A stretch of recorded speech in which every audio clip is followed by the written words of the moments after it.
"If you keep this baby, you're dead to us." My father's words echoed through our pristine living room, his face twisted with rage. I instinctively wrapped my arms around my swollen belly, protecting the life growing inside me. At 22, I stood in my childhood home, facing the ultimatum that would change everything. My name is Olivia Parker, and that was the last conversation I had with my parents before they erased me from their lives. The prestigious Parker family couldn't handle the scandal of their unmarried daughter choosing to be a single mother. My ex-boyfriend had disappeared the moment I told him I was pregnant, and my parents expected me to handle the situation quietly, their euphemism for termination. But I couldn't. From the moment I heard my baby's heartbeat, I knew I would choose her over everything else, even if it meant losing my family. "Think about our reputation," my mother pleaded, wringing her hands. "Think about your future, your father's position at the hospital, our standing in the community." Her voice trailed off as she saw the determination in my eyes. "I am thinking about my future," I replied, my voice steady despite my racing heart. "My future is this baby." My father slammed his fist on his mahogany desk. "Then get out. You're no longer a Parker. We'll tell everyone you died in an accident abroad. It's better than the shame you're bringing to this family." I remember walking out of that house, my small suitcase rolling behind me, containing whatever I could quickly pack. The perfectly manicured lawn, the imported flowers in their precise rows, the golden afternoon light catching on the windows. Everything looked the same, but nothing would ever be the same again. My best friend Emma took me in without hesitation. "You can stay as long as you need," she said, helping me settle into her spare room. "Your parents are insane if they think you'll go through this alone." The next few months were a blur of doctor's appointments, job hunting, and trying to build a new life from scratch. I found work as a virtual assistant, something I could do from home while pregnant.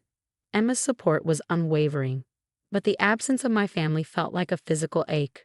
The day Lily was born was both the happiest and loneliest day of my life. As I held my daughter for the first time, her tiny fingers wrapping around mine, I knew I'd made the right choice. But part of me still wished my mother was there, that my father would burst through the door with balloons and stuffed animals, proud to be a grandfather. Instead, Emma was my birth partner, holding my hand through every contraction.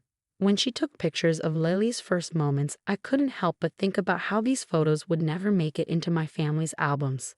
Through mutual friends, I heard that my parents had indeed told everyone I died in a hiking accident in New Zealand. They even held a small private ceremony, though there was no body to bury. The story spread through our social circles, and soon I started receiving condolence messages from old friends who believed I was dead. I focused on Lily, on building our life together. We moved into a small apartment, and I expanded my virtual assistant business into a successful online management company. Every milestone Lily hit, her first smile, first word, first steps, I documented carefully, creating our own family history to replace the one I lost. Then, 3 years later, Emma burst into my apartment, her face flushed with disbelief. "You won't believe this," she said, thrusting her phone at me. "Your parents are holding a memorial service. A proper one, with a headstone and everything. They're saying it's time to properly lay you to rest now that they've processed their grief." I stared at the invitation on her screen. Sure enough, there it was, a memorial service for Olivia Grace Parker, beloved daughter, taken too soon. The irony was almost laughable. They were literally burying the daughter they'd chosen to declare dead, all to maintain their precious image. "You have to go," Emma said, her eyes sparkling with mischief. "Show them you're very much alive and thriving." I looked at Lily, playing with her blocks on the floor, her dark curls falling into her eyes that looked just like mine. She was the living proof of the choice I'd made, the reason I'd lost everything and gained something even more precious. "You know what?" I said, a plan forming in my mind. "Maybe it's time to crash my own funeral." Emma's grin widened. "What are you thinking?" "I'm thinking it's time to show them exactly what they threw away," I replied, picking up Lily and hugging her close. "They wanted to bury their daughter. Let's see how they handle it when she walks right into their carefully planned memorial service." As I put Lily to bed that night, I thought about what I would say, how I would handle seeing my parents again after 3 years of silence. Part of me was nervous, but a stronger part felt ready. They had tried to write me out of existence, but here I was stronger than ever, with a beautiful daughter and a life built on my own terms. The memorial service was scheduled for Saturday afternoon. As I laid out my outfit, a deep blue dress that brought out my eyes. I couldn't help but appreciate the symbolism. They were trying to bury the old Olivia, but I wasn't that person anymore anyway. I was someone stronger, someone who had chosen love over fear, truth over appearance, and real family over false perfection. I looked at the invitation one more time, running my fingers over the embossed letters of my name. Soon, I would walk into my own funeral with my daughter in my arms, living proof that sometimes choosing your own path, no matter how difficult, leads to the most beautiful destinations. Little did my parents know, their perfect memorial service was about to become very, very memorable. Standing outside the funeral home, I adjusted Lily's white dress and took a deep breath. Through the windows, I could see people gathering, familiar faces from my old life, all dressed in black, here to mourn someone who wasn't actually dead. "Ready?" Emma whispered beside me, squeezing my hand. She looked elegant in her black dress, playing the part of a mourner perfectly. "As ought ever be," I replied, lifting Lily into my arms. "Remember the plan." Emma nodded. "I go in first, blend in with the crowd. You wait until your father starts his speech, then make your entrance." She grinned. "This is going to be epic." I watched her slip inside, then moved closer to the window. The room was filled with flowers, white lilies everywhere, my supposed favorite. In reality, I'd always preferred sunflowers. But that was just one more thing my parents had gotten wrong about me. A large portrait of me from my college graduation stood on an easel next to an empty urn. I almost didn't recognize myself in that photo. The perfectly styled hair, the forced smile, the weight of expectations in my eyes. I hugged Lily closer, grateful for how far I'd come from that version of myself. "Mama, why are there so many people?"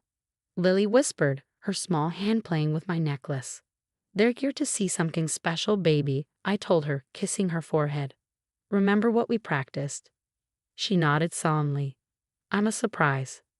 Through the window, I watched my father take his place at the podium. My mother sat in the front row, dabbing at her eyes with a monogrammed handkerchief. The performance had begun. "We gather here today," my father's voice carried clearly, "to finally lay our beloved daughter to rest. 3 years ago, we lost Olivia in a tragic accident. That was my cue. I shifted Lily to my hip, squared my shoulders, and walked to the entrance. The heavy doors opened silently as I stepped inside.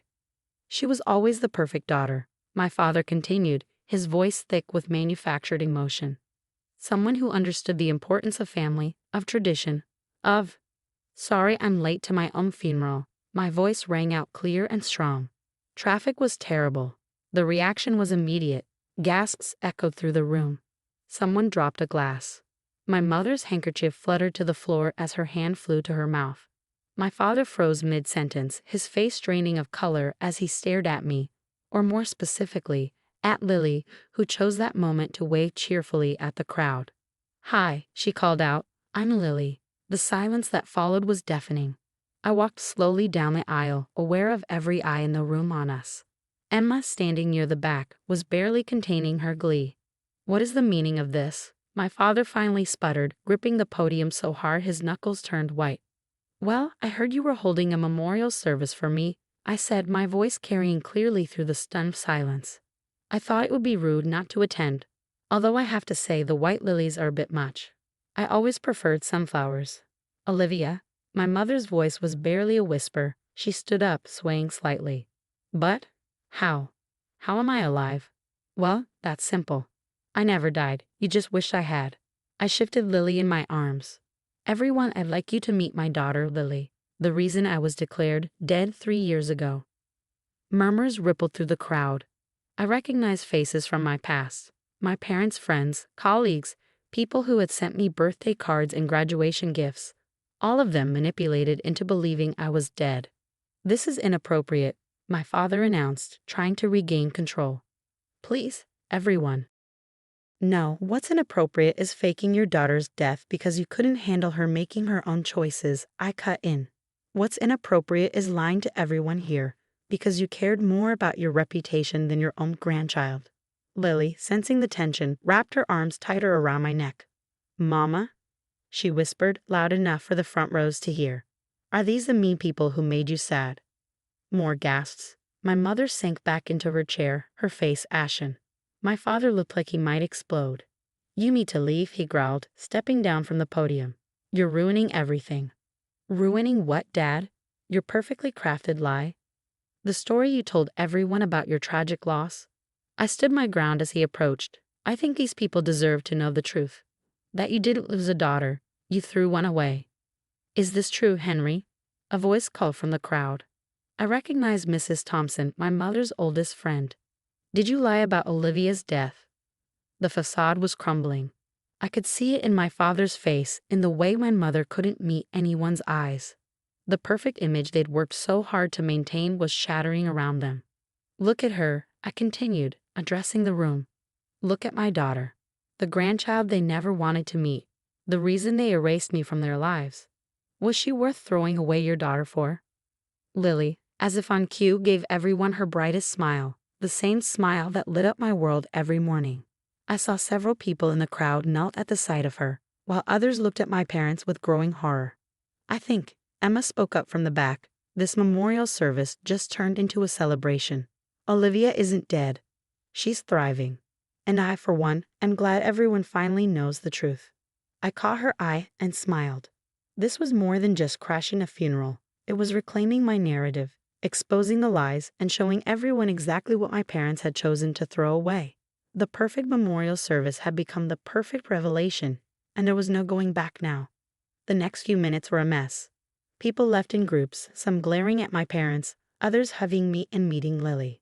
Mrs. Thompson stayed, holding my hand with tears in her eyes. I always doubted the accident story, she said softly. You look amazing, dear, and your daughter is beautiful. My mother sat frozen while my father stood in the corner, angrily whispering into his phone. The memorial had fallen apart, but that was fine because the truth had finally come out. Mama, can we go home now? Lily asked, yawning. She was exhausted. Soon, baby, I said, then looked at my parents. I didn't come here to hurt you. I came because the truth mattered. You erased me instead of accepting my daughter. That's your choice to live with. My mother took a shaky step toward us. Olivia, wait, she whispered. She looks just like you did at that age. You wouldn't know, I said.